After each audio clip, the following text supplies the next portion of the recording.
lepas jubah kesombongan, ketakaburan, lepas semua. Tolong, lepas dulu. Saya juga begitu. Saya ini Raden Tumenggung, tapi lepas, coba lepas, biar objektif. Begitu juga para pengarang, penyanggah, ya Haji Imaduddin Utsman dari kalangan habaib, lepaskan, ya, marga Anda. Sebelum ulasan ini, mohon untuk dimaklumi bahwa semua yang akan dijelaskan dalam tayangan kali ini bukan untuk mempermalukan seseorang atau maksud-maksud lain. Tetapi, kajian kali ini hanya ditujukan mencari titik kebenaran. Mohon dimaklumi, mohon maaf Buya Yahya. Juga yang saya hormati, putra Pak Kiai Maimun Zubair. Pada video kali ini, kita akan membahas jawaban Risalah Hanif Al-Athos atas sanggahan terhadap ulasan dari Kiai Haji Imaduddin Utsman Al-Bantani. Hal ini akan diperjelas dan dibacakan oleh Kiai Nur Ihyak dengan tajuk Mematahkan Risalah yang dibuat oleh Hanif Al-Athos. Setelah Kiai Haji Imaduddin Utsman Al-Bantani menyimak isi Risalah Hanif Al-Athos, menurut Kiai Ihyak, hal ini adalah risalah yang jelas-jelas sangat mudah dipatahkan. Level kemampuan Kiai Haji Imaduddin Utsman Al-Bantani, menurut Kiai Ihyak, tidak diragukan keilmuannya yang sudah lama beliau menjadi peneliti nasab. Tentu saja, beliau sudah banyak menguasai perihal nasab dari berbagai macam kitab dan literatur, bahkan manuskrip kuno. Dari sini saja, Kiai Ihyak menilai jelas mereka terlihat kedodoran menghadapi Kiai Haji Imaduddin Utsman Al-Bantani, apalagi ditambahkan pemaparan panjang Kiai Nur Ihyak yang merupakan kiai-kiai darah keturunan Wali Songo, yang selama ini kiai turunan-turunan Wali Songo lebih banyak mempelajari kitab-kitab di pondok, dan mereka jarang eksis untuk bersafari ceramah kemana-mana. Lebih lanjut, Kiai Ihyak mengatakan bahwa apa yang disampaikan Hanif Al-Athos itu sangat mudah sekali dipatahkan. Anda selami pelan-pelan, nanti Anda akan tahu. Karena kalau hanya sekedar sekilas, Anda tidak akan paham. Habib Hanif Al-Athos baru-baru ini membuat sebuah buku dengan judul Risalah Ilmiah, bantahan atas subhat Kiai Haji Imaduddin Utsman Al-Bantani seputar keabsahan nasab Bani Alawi.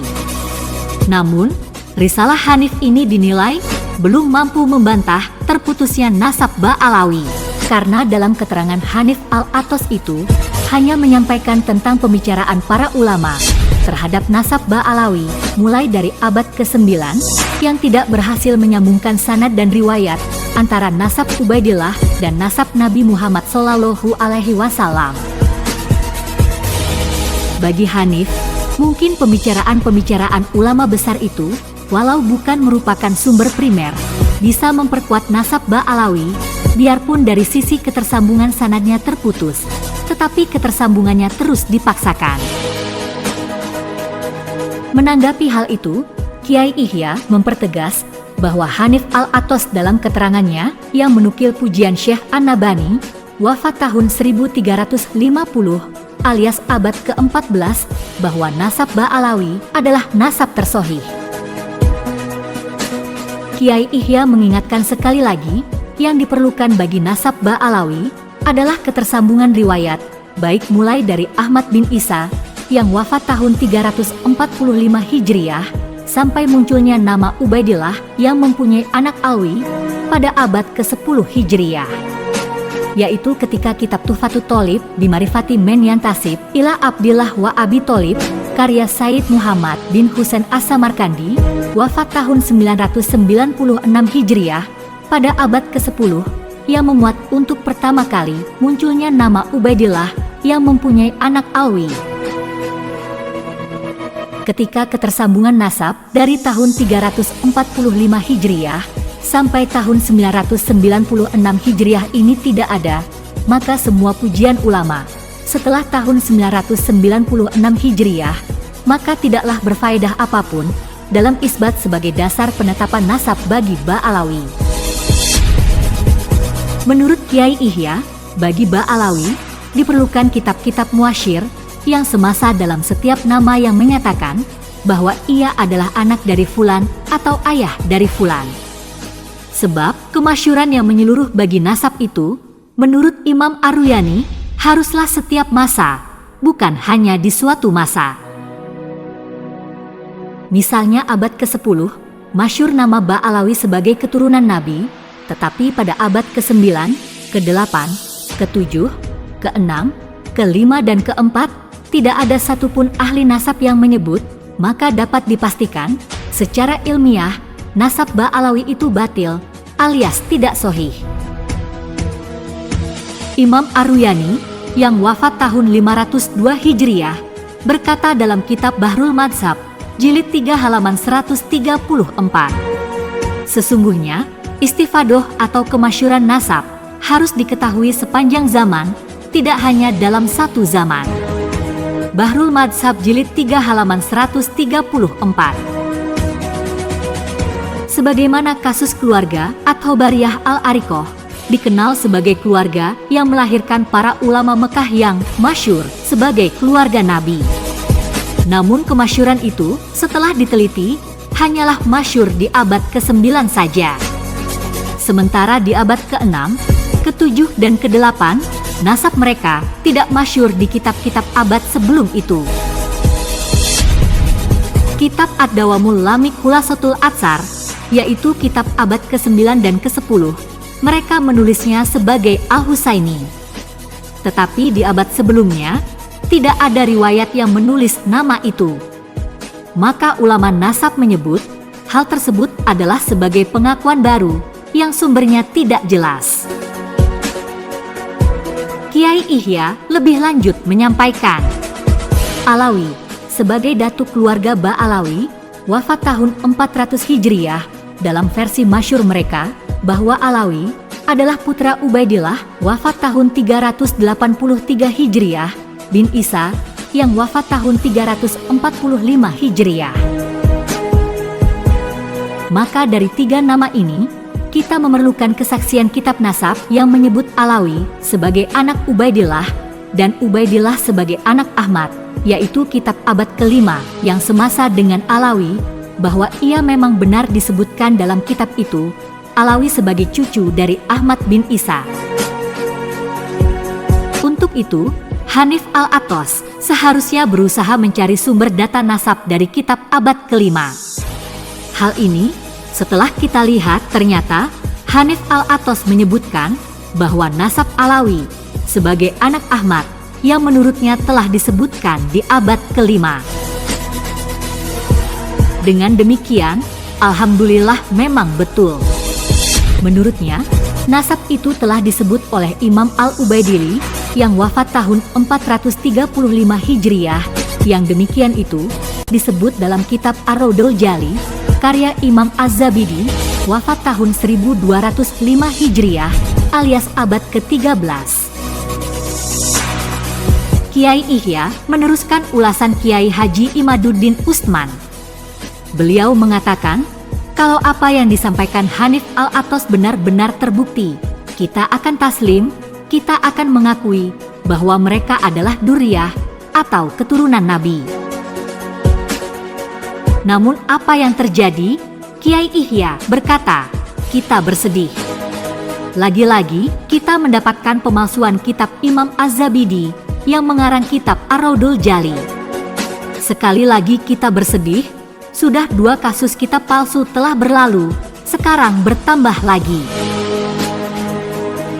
Pada kasus yang lalu, kitab Bahrul Ansab yang dipalsukan itu, di dalam kitab Bahrul Ansab abad ke-10 yang asli, tidak pernah ada tertulis yang namanya Abdullah atau Ubaidillah. Dan kini, 2 kitab yang disampaikan oleh Robitoh Alawiyah itu sudah gugur. Kesedihan Kiai Ihya itu disampaikan, pasalnya, Kiai Imaduddin Utsman sendiri memiliki kitab Ar-Raudul Jali yang asli. Namun, pada kalimat seperti yang dijelaskan oleh Hanif Al-Attas itu, nyatanya tidak terdapat pada kitab yang asli. Kitab Ar-Raudul Jali yang dimiliki oleh Kiai Imaduddin itu merupakan cetakan tahun 1431 Hijriah yang ditahqiq oleh Arif Ahmad Abdul Ghani. Dalam kitab itu, tidak ada kalimat seperti yang dikutip oleh Hanif Al-Athos itu. Rupanya, referensi yang dipakai Hanif Al-Athos adalah kitab terbitan tahun 1444 Hijriah tahun ini yang ditahqiq oleh Muhammad Abu Bakar Bazib dan Habib Alwi bin Thohir Al-Haddad, wafat tahun 1382 Hijriah. Dalam kutipan yang dipetik Hanif Al-Athos itu, telah banyak berbeda dari kitab Ar-Raul Jali yang asli sebagaimana kitab yang dimiliki Kiai Imaduddin Ustman Al-Bantani. Dalam kitab yang ada pada Kiai Imaduddin Ustman, tidak ada kalimat bahwa Ubaidillah berkata dan seterusnya, tetapi pada kitab Hanif Al-Athos, ada kalimat Ubaidillah berkata. Padahal kitabnya sama, judulnya sama, pengarangnya pun sama, tetapi banyak mengalami perbedaan pada isi kitab tersebut. Namun, ketika melihat judulnya bahwa kitab ini ditahqiq oleh Habib Alwi bin Thohir Al-Haddad, maka kemungkinan besar kasusnya sama dengan kitab Abnawel Imam yang dicoret-coret itu, yaitu kemungkinan adanya penambahan dari pentahqiq kitab tersebut. Kitab yang dijadikan referensi oleh Hanif Al-Athos ini sah disebut kitab palsu dan dengan sendirinya menjadi tertolak untuk dijadikan hujah sebagai sumber hukum. Karena di dalamnya sudah ada campuran antara kitab asli dan pentahqiqnya. Ketika meriwayatkan dari kitab yang tercampur dan Hanif Al-Athos tidak menyatakan ibarah yang disampaikan itu, apakah ibarah dari pengarang atau pentahqiq, sebagai subjek yang berkata, hal ini menjadi tidak jelas, sebab dianggap telah terjadi pengkaburan dengan sengaja.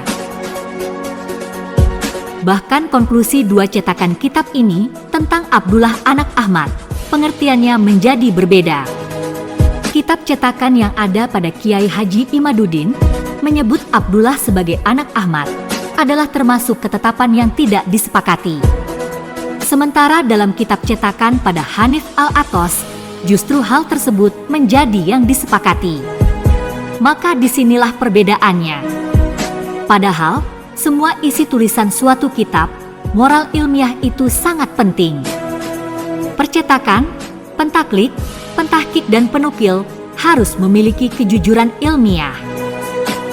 Kiai Ihya menjelaskan bahwa kitab yang kita tukil haruslah kredibel, penulisnya harus jelas, tahunnya harus jelas.